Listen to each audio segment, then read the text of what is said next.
Hello students. तो इस video में हम बात करने जा रहे हैं फ्रिक्शन के बारे में। तो जो हमारा आज का टॉपिक है वो है हमारा फ्रिक्शन। तो फ्रिक्शन के बारे में हमें पढ़ना क्या क्या है पहले वो देख लेते हैं। सबसे पहले इसकी डेफिनेशन पढ़ेंगे हम। सबसे पहले इसकी पढ़ेंगे हम डेफिनेशन। उसके बाद फिर हम पढ़ेंगे types of friction. Types of friction, friction कितने तरह का होता है। उसके बाद हम पढ़ेंगे लॉज ऑफ फ्रिक्शन। जो हमारा फ्रिक्शन है उसको हम अगर कहीं अप्लाई करना चाहें तो उसके कौन कौन से नियम होते हैं, ठीक है। और इसके बाद अगर हम बात करें तो फिर उसके इसी में मतलब आगे हम कोई ब्लॉक दे रखा है उसका एसिलेशन निकालना है, ब्लॉक अप जा रहा है डाउन जा रहा है, तो उसके से मतलब फ्रिक्शन का हम एक तरह से यूज ही करना है आगे। और फाइनली हम इसके जब हम लास्ट में पहुंचेंगे तो हम पढ़ेंगे एक टॉपिक है हमारा बैंकिंग ऑफ रोड। तो बाकी बैंकिंग ऑफ रोड क्या होता है ये मैं तुम्हें आप लोगों को जब बताऊंगा जब मैं उसे पढ़ाऊंगा, ठीक है। तो अभी हमें जो पढ़ना है इस वीडियो में वो हमारे 3 टॉपिक हैं, definition, types of friction and laws of friction. तो चलिए स्टार्ट करते हैं। तो फ्रिक्शन का मतलब होता है कि आप लोगों ने पहले भी पढ़ा होगा फ्रिक्शन के बारे में। तो मान लीजिए कि ये हमारे पास एक ग्राउंड सरफेस है इस तरीके से और यहाँ पर एक हमारा ब्लॉक रखा हुआ है, ठीक है। तो ये हमारा ब्लॉक हो गया। अब हम अगर बात करें सिंपली तो हम कोई भी इस पर हल्का सा फोर्स लगाएं, मान लीजिए कि हम लोगों ने फोर्स लगाया वो F है।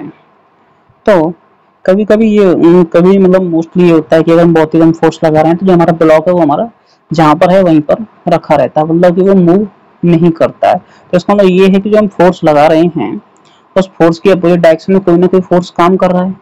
और जब अगर वो भी मूव नहीं करेगा तो इसका मतलब जो हमारा बैकवर्ड डायरेक्शन में कोई फोर्स उस पर जो लग रहा है ब्लॉक पर वो जो हमने अप्लाई फोर्स किया है उससे ज्यादा है।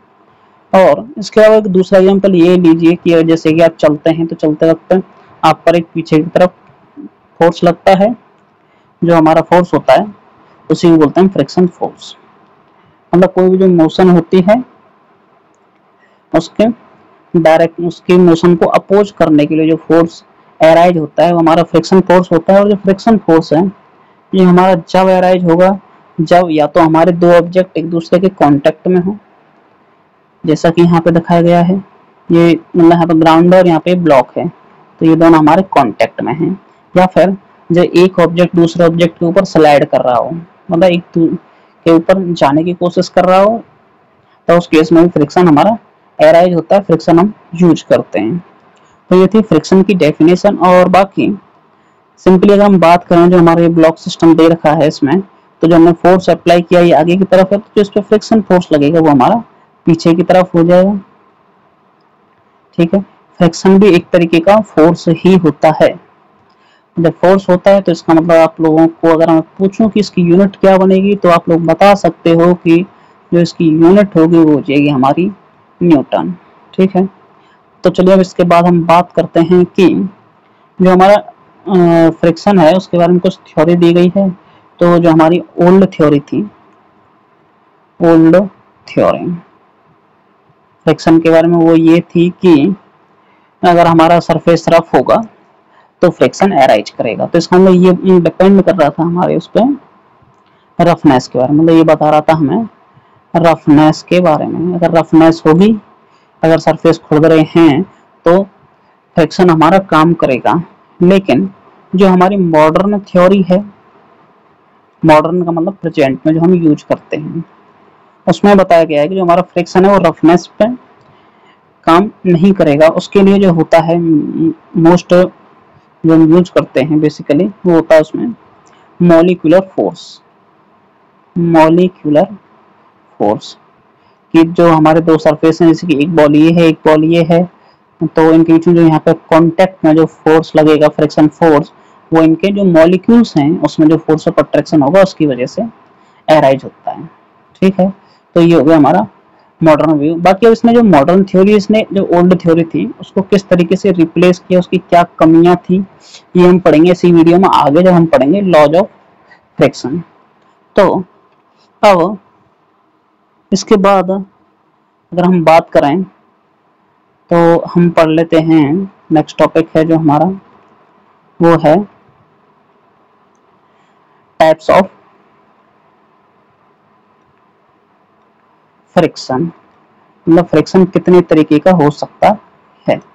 तो इसके 3 टाइप दिए गए हैं। पहला है स्टैटिक, दूसरा है हमारा लिमिटिंग और तीसरा है हमारा काइनेटिक। अब इनका मतलब क्या होता है वो देख लेते हैं। तो आप लोगों को पता है स्टैटिक का मतलब होता है रेस्ट। तो इसका मतलब ये है कि जब ऑब्जेक्ट हमारा रेस्ट होता है तो जो उस पर फ्रिक्शन फोर्स काम करेगा वो हो जाएगा हमारा रेस्ट। और काइनेटिक का मतलब होता है इन मोशन, जब मोशन में होता है तो जो फोर्स काम करेगा फ्रिक्शन का हो जाएगा हमारा काइनेटिक। ठीक है, अब बात करते हैं लिमिटिंग क्या होगा। तो लिमिटिंग रेस्ट और मोशन के बीच की एक इंटरमीडिएट स्टेज होती है। तो ऐसे समझेंगे जैसे कि कोई ऑब्जेक्ट अगर वो हमारा स्टेशनरी है पहले, तो जब वो मूव करने की कोशिश करेगा तो उसमें एक मतलब एक इंटरमीडिएट स्टेज होती है जब ना तो वो रेस्ट पर ही होता है और ना ही वो मोशन में होता है। तो उस केस में जो फ्रिक्शन फोर्स हमारा काम करता है वो होता है हमारा लिमिटिंग फ्रिक्शन। ठीक है, तो आप लोगों को समझ में ये आ गया होगा। आओ इसके बाद हम बात करते हैं लॉज ऑफ फ्रिक्शन के बारे में। तो हमारा नेक्स्ट टॉपिक है इसके बाद लॉज ऑफ फ्रिक्शन। तो फ्रिक्शन के लॉ के बारे में अगर मैं बताऊं तो पहला जो लॉ है वो ये कहता है जो हमारा फ्रिक्शन फोर्स है वो नॉर्मल रिएक्शन के डायरेक्टली प्रोपोर्शनल होता है। एन मेरी यहाँ पे नॉर्मल रिएक्शन है, नॉर्मल रिएक्शन। तो रिएक्शन को मैंने ए एक्शन लिख दिया शॉर्ट में, आपको ऐसे नहीं लिखना, आपको टोटल जैसे होता है ACTION वैसे ही लिखना है। तो ये हमारा पहला लॉ है। दूसरा लॉ ये बताता है कि जो हमारा फोर्स होता है फ्रिक्शन का वो अपोजिट डायरेक्शन में होता है मोशन की में, अपोजिट टू मोशन। मतलब जिस डायरेक्शन में मोशन हो रही है उसकी अपोजिट डायरेक्शन में हमारा फ्रिक्शन फोर्स काम करता है। इसके बाद थर्ड लॉ ये कहता है कि जो हमारा फ्रिक्शन है वो इंडिपेंडेंट होता है, इंडिपेंडेंट ऑफ एरिया। मतलब दो ऑब्जेक्ट हैं तो उनका कितना एरिया आपस में कांटेक्ट में, उससे उस पर कोई फर्क नहीं पड़ने वाला है। अगर जितने टाइम के लिए वो एक दूसरे के साथ कांटेक्ट में रहेंगे फ्रिक्शन फोर्स काम करेगा, अगर वो कांटेक्ट में नहीं है तो फ्रिक्शन फोर्स काम नहीं करेगा। ये हमारा थर्ड लॉ। और फोर्थ लॉ है वो हमारा ये बताता है कि अगर हम बात करें फोर्स की तो जो हमारा फ्रिक्शन फोर्स है वो उसकी जो रफनेस है मटेरियल की, जो भी हमारा सरफेस है उसकी जो रफनेस है स्मूथनेस है उस पर वो डिपेंड करता है। ठीक है, तो मतलब डिपेंड ऑन रफनेस और स्मूथनेस कि जो हमारा सरफेस है वो कितना रफ है और कितना स्मूथ है उसके अकॉर्डिंग भी जो हमारा फ्रिक्शन है वो हमारा वेरी करता है। तो ये है हमारे इसके 4 लॉ हैं। और बाकी अगर इसके अलावा कोई अगर आपको लॉ मिलता है तो आप लोग उसको पढ़ लीजिएगा। बाकी मुझे कोई नहीं मिला है, ये 4 मिले थे तो मैंने आपको बता दिए हैं। ठीक है, बाकी जो ये लॉ हैं ये मतलब कुछ नहीं है, एक तरीके से आप ये समझें जो फ्रिक्शन में जो प्रॉपर्टीज हैं उसी के बारे में है कि पहला तो नॉर्मल रिएक्शन के डायरेक्टली प्रोपोर्शनल होता है और मोशन के अपोजिट डायरेक्शन में काम करता है, ये उसकी डेफिनेशन बता रही है। एरिया से इंडिपेंडेंट है, ये हमको याद करना है, एक बार में याद हो जाएगा।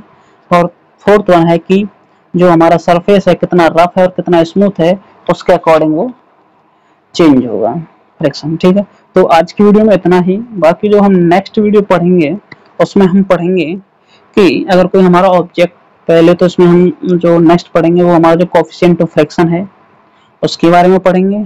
उसके बाद हम पढ़ेंगे एसिलेशन के बारे में, मतलब कोई ब्लॉक है अगर वो ऊपर से नीचे की तरफ आ रहा है किसी रफ सरफेस पे मूव कर रहा है तो उसमें जो एसिलेशन होगा वो कितना होगा, उसमें अगर वर्क डन निकालें तो कितना होगा। तो ये जो छोटे छोटे टॉपिक हैं इनको हम नेक्स्ट वीडियो में पढ़ेंगे। बाकी इस वीडियो में अगर आपको कोई डाउट हो तो कमेंट बॉक्स में अपने क्वेश्चंस को लिखें और कोशिश करें कि आप लोग ज़्यादा से ज़्यादा क्वेश्चन सॉल्व करें, और ज़्यादा से ज़्यादा क्वेश्चन सॉल्व करेंगे तो आपको डाउट पॉसिबली मिल जाएंगे। तो मिलते हैं फिर हम नेक्स्ट वीडियो में।